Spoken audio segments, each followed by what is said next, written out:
Recently federal reserve ने United state of America में interest rate को इंक्रीज किया था क्योंकि currently United state of America के मार्केट में बहुत सारे प्रॉब्लम्स आ रहे हैं। कंट्री की इकोनॉमी डाउन परफॉर्म कर रही है और रिसेंट में जो बैंक्स कोलैप्स हुए थे उसका इम्पैक्ट अभी तक यूएसए की इकोनॉमी पर दिखाई देता है। यूनाइटेड स्टेट ऑफ अमेरिका की इकोनॉमी और स्टॉक मार्केट में वोलेटिलिटी काफी ज्यादा बढ़ते जा रही थी और कैश फ्लो ज्यादा होने की वजह से यहाँ पर बहुत सारे प्रॉब्लम्स क्रिएट होते जा रही थी। इसीलिए फेडरल रिजर्व ने इंटरेस्ट रेट को इंक्रीज किया था और मार्केट की लिक्विडिटी को कम करने की कोशिश की थी। लेकिन इसी के चलते मार्केट के कुछ स्पेसिफिक एनालिस्ट कहते हैं कि आने वाले टाइम पीरियड में रिजर्व बैंक ऑफ इंडिया हो सकता है कि इंडिया में इंटरेस्ट रेट को कम करे या इंडिया में इंटरेस्ट रेट को उतने लेवल पर ही रहने दे। अगर आप पास्ट क्वार्टर्स में देखेंगे तो पास्ट क्वार्टर्स में रिजर्व बैंक ऑफ इंडिया ने भी फेडरल रिजर्व की तरह काफी बार इंटरेस्ट रेट को इंक्रीज किया था और इंडिया की इकोनॉमी में इन्फ्लेशन को और लिक्विडिटी को मेंटेन करने की कोशिश की थी। लेकिन यहाँ पर इस स्टेटमेंट को लेकर मार्केट में बहुत सारे लोग कहते हैं कि अगर यूनाइटेड स्टेट ऑफ अमेरिका में इंटरेस्ट रेट इंक्रीज होती है तो इस चीज का इंपैक्ट हमारे इंडिया के मार्केट पर भी पड़ता है और इंडिया का मार्केट भी वैसे ही परफॉर्म करता है जैसे यूनाइटेड स्टेट ऑफ अमेरिका का मार्केट परफॉर्म करता है। मतलब अगर यूनाइटेड स्टेट ऑफ अमेरिका का मार्केट क्रैश होता है तब इंडिया का मार्केट भी क्रैश होता है। लेकिन करंटली मार्केट में से बहुत सारे एनालिस्ट हैं जिन्होंने रिसर्च करके एक रिपोर्ट पब्लिश की है जहां पर इनका कहना है कि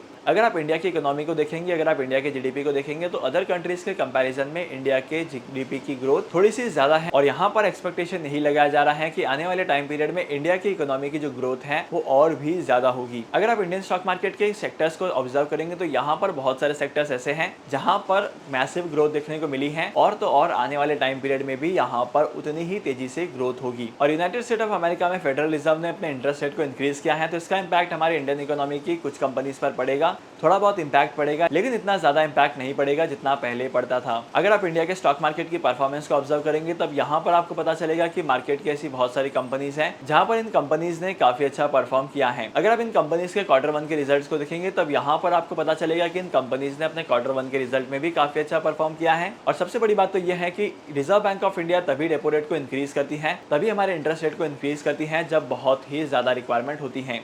लेकिन करंट सिनेरियोस को देखकर मार्केट में इंटरेस्ट रेट इंक्रीज करने की रिक्वायरमेंट दिखती नहीं है। अगर आप मार्केट की लिक्विडिटी को देखेंगे तो स्टॉक मार्केट की जो लिक्विडिटी है और मार्केट में मनी सर्कुलेशन से रिलेटेड जितनी भी लिक्विडिटी है वो नॉमिनल है और यहाँ पर इस चीज की वजह से कोई भी इम्पैक्ट नहीं पड़ेगा।